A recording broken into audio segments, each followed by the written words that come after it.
Good morning, good afternoon, wherever in the world that you're logging in from. I'm Janet. Namaste. Welcome to the Raw Real Talks Healing Edition, our second speaking event this month, and we are talking today we're speaking with Tony Rich from the Tony Rich Project. And Tony's a Grammy Award Winning producer, singer, songwriter, and he first gained worldwide success with a smash hit, Nobody Knows. And I am certain that every single person in the world has heard that song. And every time I hear it, I am humming it the entire day. And this particular song is one that truly resonates with the solstice energy that we're going into right now. It's about true love. It's about living in the pursuit of your dreams and being in it. So Tony also, he gains worldwide success after writing and producing for various artists, contributing to the sale of over 50 million albums. So without further ado, we are going to connect with Tony, and once he has to ask to be in my in my video at this moment in time. So there he is. So happy to introduce him to the Raw Real Talks platform. Hey. Hey. How It's you early. doing, Tony?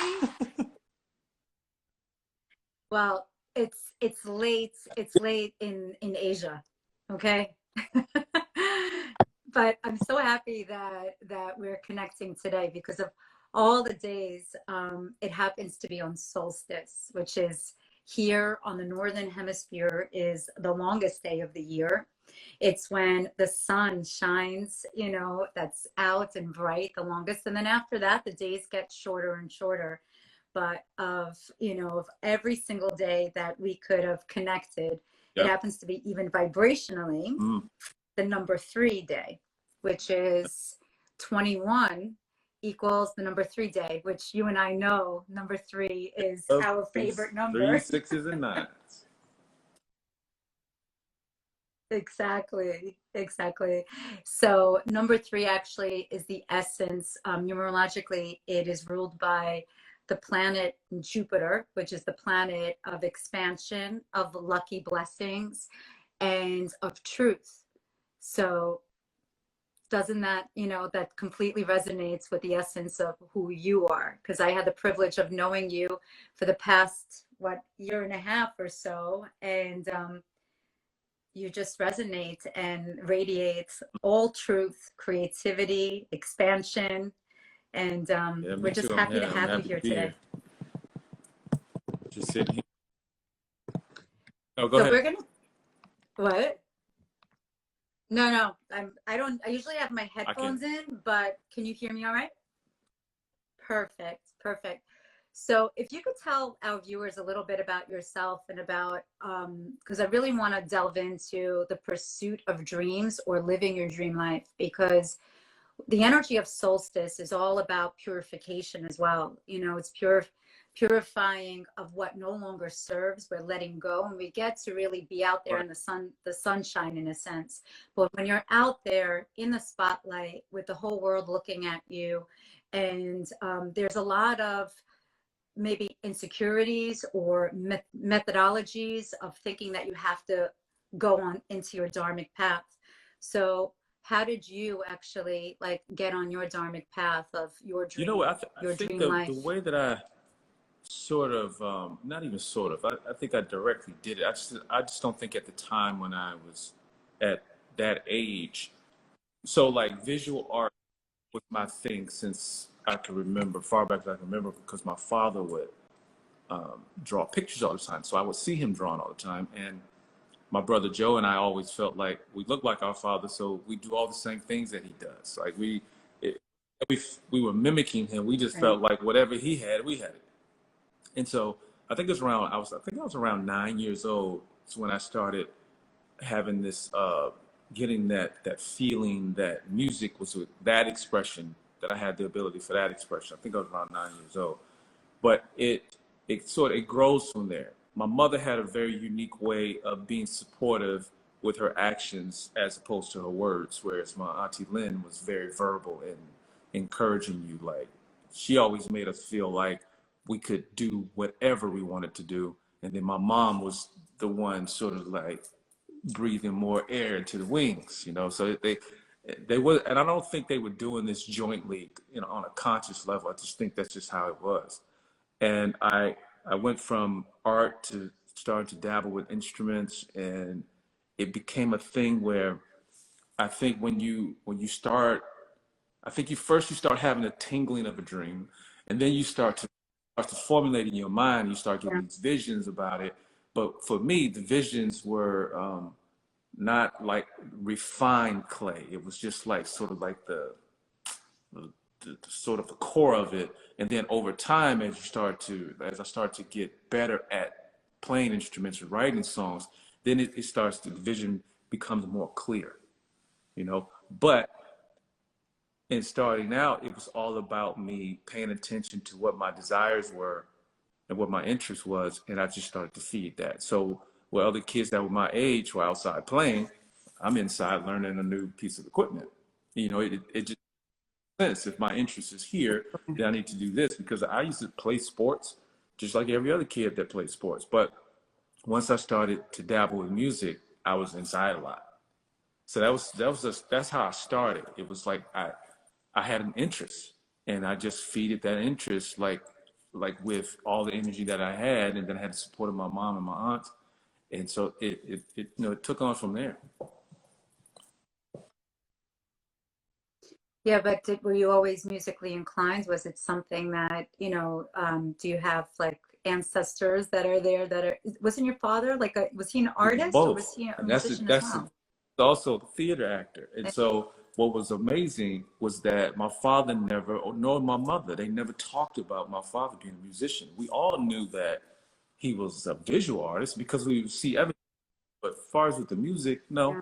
It was like, it wasn't until me and my brother Joe had gotten to a point where we could play instruments really good, and our father came over for a visit, and he sat down and played our keyboards better than we did. And then it was like, wait a minute, what's going on? And then that's when my mom was like, oh yeah, your dad played music all the time. He would play and sing. So it's like, okay, so this is coming from within, and it's not just something I saw outside of myself that I decided to mimic, you know? Because once you become really good at creating music, you learn how to mimic things you see with the instrument, you know? But it came from within, and that's when it felt like, okay, this is a particular power of mine that I own, right? Then it's like, okay, Mhm. now I just need to learn how to use it to get me to where I'm going.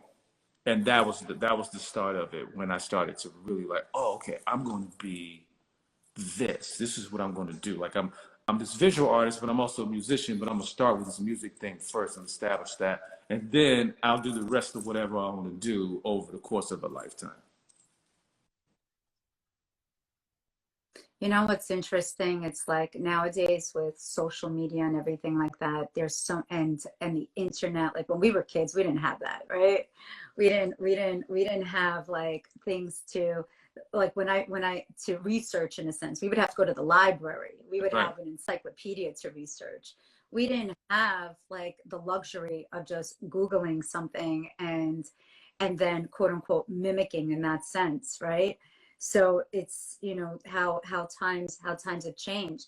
But now with social media, like people like that have a natural calling for the creative arts, there are times that I know of the hundreds of thousands of readings that I've done and sessions, like a lot of people are conflicted with imposter Very true. syndrome. You know what I'm saying? Like they're like, is it my talent? Am I mimicking somebody else?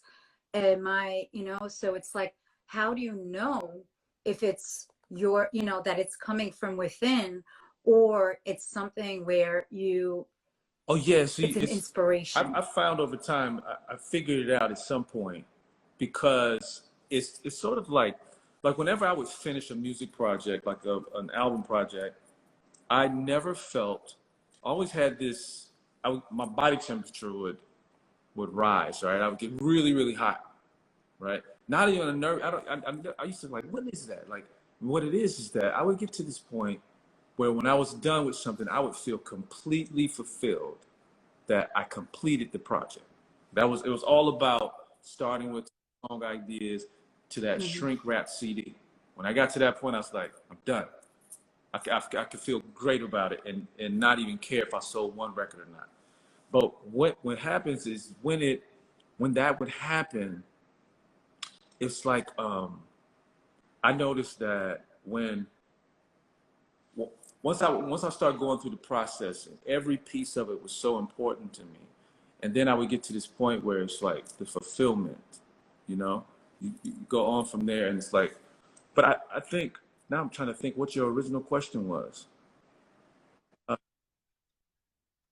What right, about the whether, imposter syndrome, right? Because when people just right, are okay, so inspired, yeah, like when I wanted to start learning to play bass, I was like, okay, I would watch other bass players, right?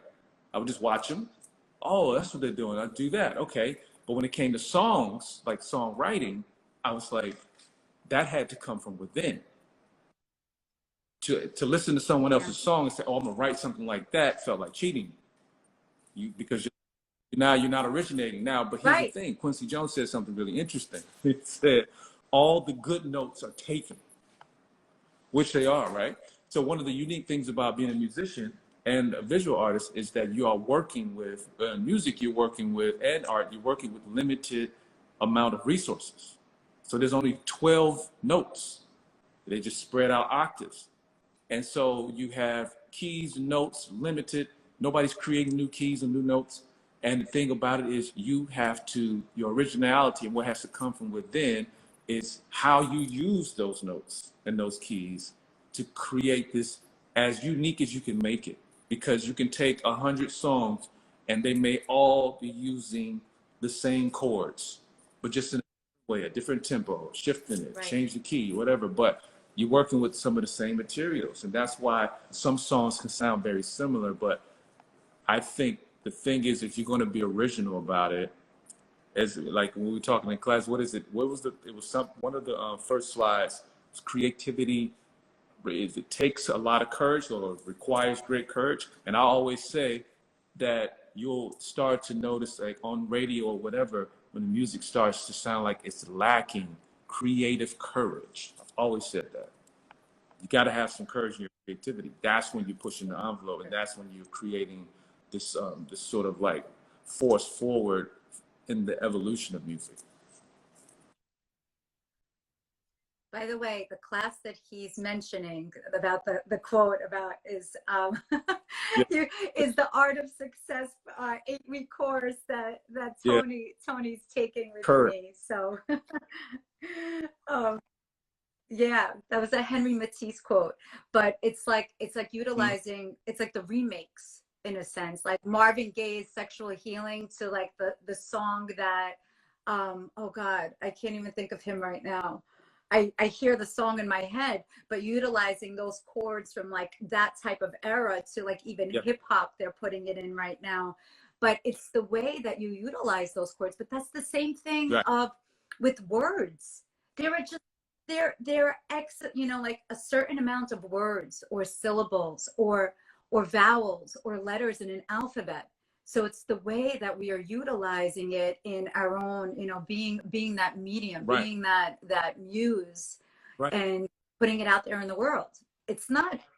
So that's kind of cool. So tell us about what kind of projects you're Music working on wise, right I've now. been every now and then. One of the things I love about not being signed to a major label is that I can do it when I feel like it without the um, the political BS that you sometimes experience when you create something and then you go in the office and you play it for people that do not create anything and they have a lot of opinions about your creativity.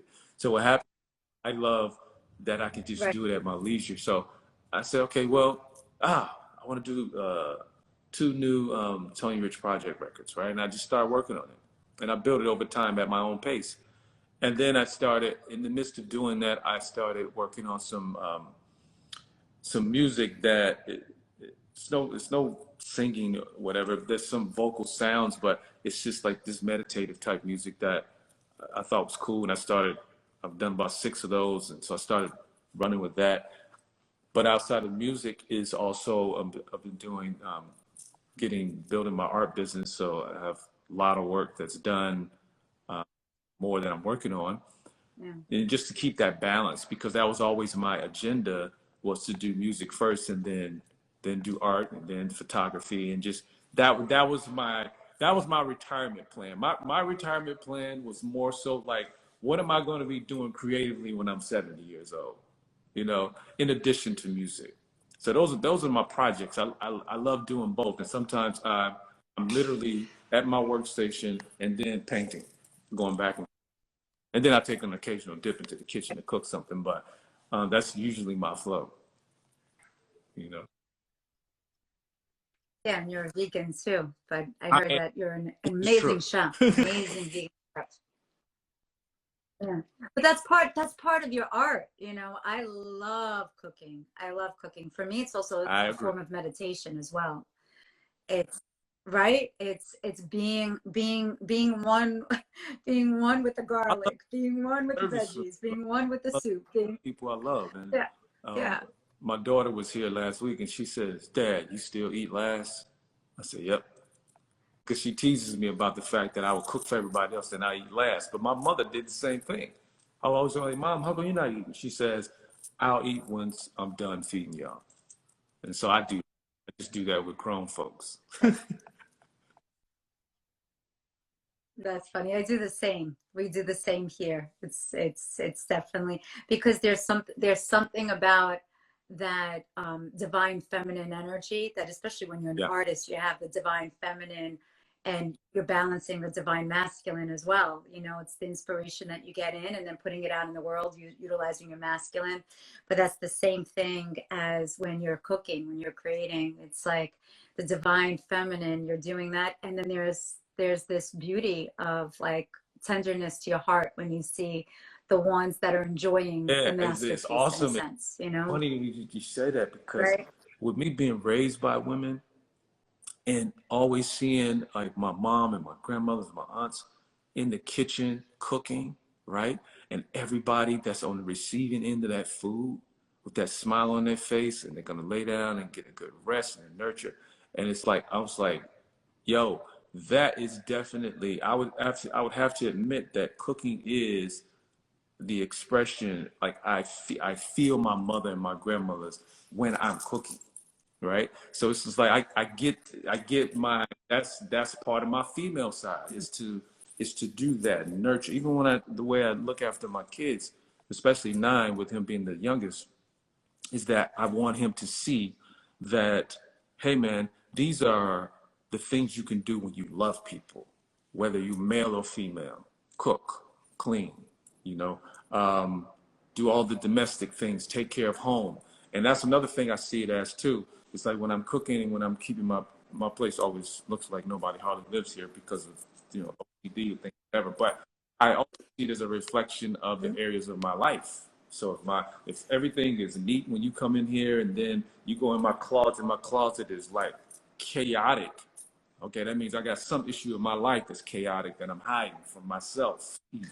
So I think about everything in a sort of a form of like symbolism, as it relates to, like, so when I walk in my place and everything is just the way I like it. I love that. And my mother and my oldest daughter used to, when Amber was maybe 4, they used to play this little thing where they would say, "Hey, let's move everything around on the counter and the mantelpiece and see if he notices it." As soon as I would walk in, I would walk straight to that thing and say, "Who moved this?" And they just bust out laughing, because they would make bets like, "How long do you think it's going to take for him to notice it?" But it's just because I like things in place, I like it because it's a reflection of me in that way. Well, yeah, it's also about less is more in a sense, and that's the love language too. And the fact that, hi, Mariama. Hey, Mariama's welcoming you to Raw Real Talks. um, so yeah, it's also, wow, just to reflect back of what you were saying, it's like the whole yeah, cooking thing, I think, is also a love language. And I love that you're teaching, nine.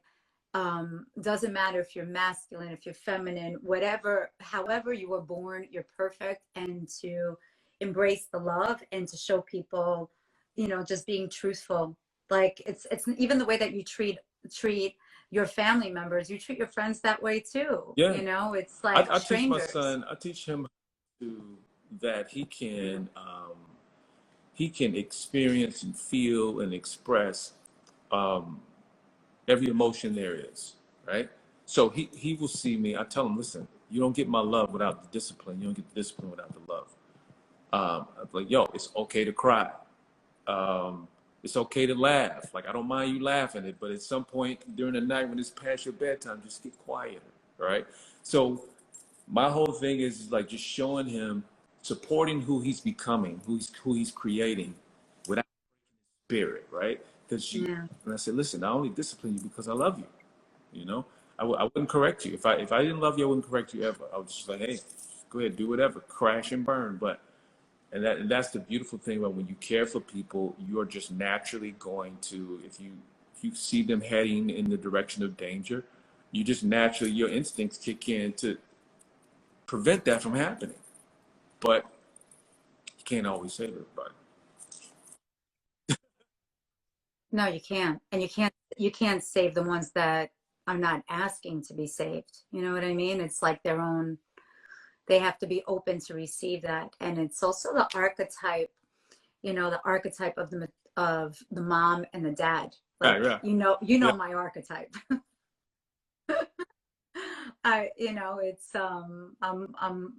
It's it's the maternal, Yeah. the nurturer, but so are you, and but it's interesting, like with the kids, like I have one that's going to college and I have a teenage boy, and I know your kids, like they vary in age, like you're actually, which is insane that you are a grandfather, which congratulations this year.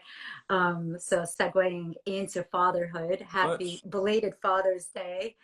um, and what an honor it is to actually not just being a father to your children, but what does it mean to be a great father to yourself? Because I think that really is an incredible gift that one can give, is to be a great parent to themselves. So how does that, how are Well, you a it's great like parent to yourself? it's funny that you say that because with starting from my oldest to my youngest, it was just a different parenting experience altogether.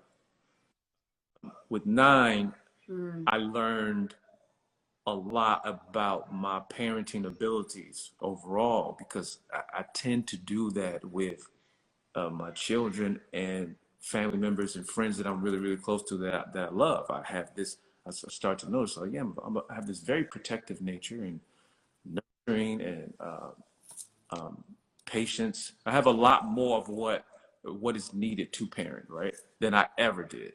And I know that had a lot to do with just being conscious about it, being very intentional about wanting to be better. And I think I've refined it with my youngest because at the same time it's like my self-care interest heightened over the years as well. Right? When I start to focus on the simplicity of things, it's like, yo, this is true enlightenment is when things are simple, not when it's like complicated, right? So I'm drawn to the simplicity of things. So even when I'm explaining things to my son, I'm explaining it to him like I'm explaining it to myself. He's like a really good reflection of what I imagine how I was at his age. And my mother always says that. It's like, yo, that is exactly how you were when you were 9, 10, 11 years old. So she just shakes her head like it's amazing that you didn't spit out another kid that is like almost identical to how you were at that age. So it was like it's that's all. parenting is interesting, but it's one of those things where it's a long haul commitment. You can't do it expecting praise. especially from those that you're parenting. You won't ever feel appreciated until they have kids. So like last week I was with my mother, my daughter, and her daughter. And it was an interesting dynamic to see my mother holding my granddaughter and me see me, and then me holding my Wow. daughter and my granddaughter, and just seeing my mother and my daughter, my granddaughter together. It was just like, it's interesting to meet the person that is very well may outlive you. It's interesting. It is, our children also, and Yeah. it's that law of reflection. It's that law of reflection, and they actually are the greatest teachers. Like one of the things, like the spirit, spiritual law, like it's like love, unconditional love, right? But you also, um, our kids don't belong to us. We're just God's children, and they're there to inspire us. They're there to teach us. They're there for us to test us, right?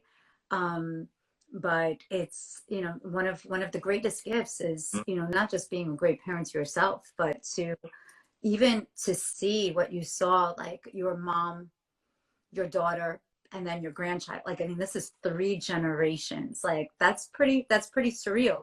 And thinking of the world that Yeah. your little peanut, like your granddaughter is going into at this moment in time, um, it's pretty incredible because of all the resources, of the creative forces, but also of, you know, trying to maintain, and keeping focused on the path of the Right. heart without getting distracted of all of the distractions that are out there. So what advice would you give to the younger generation at this moment in time for them to, in the Hmm. pursuit of their Well, dreams? I think when you're pursuing a dream, number one of the best things to do is you can't visualize it away from you, like it's something you got to run to.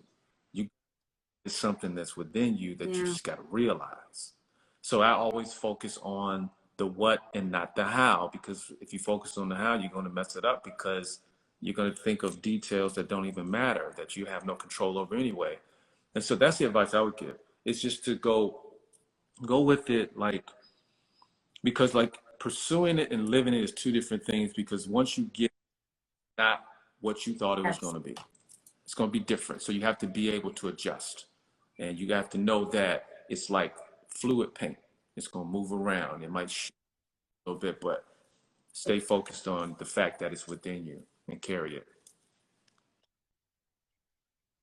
that's the artist in you. And you know what else? What just came up? It's not just the what; it's the why you started in the first place. Yep. Like whenever you get off course, whenever you just, because life, it's never the way that we Right. imagined or we desired. But if you think of why you Do you? started, right? Wouldn't that be, Yeah, that is. that Yeah, this that is a brings us good one. back? It keeps you grounded. Like, why are you doing it? I say it all the time. Like, why Yeah. do I like? Why and what do I love about creating music? I have a reason for that, and I always have it. So it'll always stay with me. Yeah. Totally. So just to wrap up, I mean, everybody wants more of you. Everyone loves Tony Rich. I love like what we're having, I'm trying to keep up. I try not to read the comments as much as because I'm Yeah. focused in, I'm dialed into Tony and like creating this beautiful vortex of love for all of you. But going back to the comments, just to reiterate of like how can people actually find your artwork? Because right now Tony has such beautiful art that literally, if you have in your room, will uplift uplift the vibration of your space. Because just understand, like the work of an artist, like the words, the medium of whatever you use, whether it's through art, whether it's through music, whether it's through poetry, it comes from source. It comes from your heart, from your soul. And so, how can people actually find your artwork and the new projects like that you're working on? What is a great Website resource for the for them to artwork connect to? is thetonyrich.com. Music, the new music will be on all of the streaming platforms, and stuff like that. I will post when that's coming because I'm almost done with that. But yeah, thetonyrich.com is where you can see all of the work. I got to upload some new works and stuff, but that's where they can find it. Yeah. Amazing, amazing. So, everyone from our Royal Talks platform for our Healing Edition, I want to thank you, Tony, from the bottom of my heart for being the solstice for us all today, for being our guest today, for being the sunshine and inspiration for all. And we Anytime. would love to have you back soon. Yeah. And if you guys would like also, thank you, Lisa. Lisa's putting up your website, thetonyrich.com. Thank you. And also if you guys want to hear, Tony and I have a podcast on the Janet Namaste, the podcast. You could find it on Spotify, on Audible, wherever you listen to your pods for our recent convo that we had. And Tony, we look to have you back.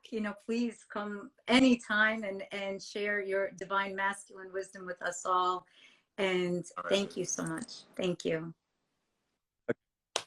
We'll see you soon. So much love to you all. Thank you, everyone. Have a blessed solstice day.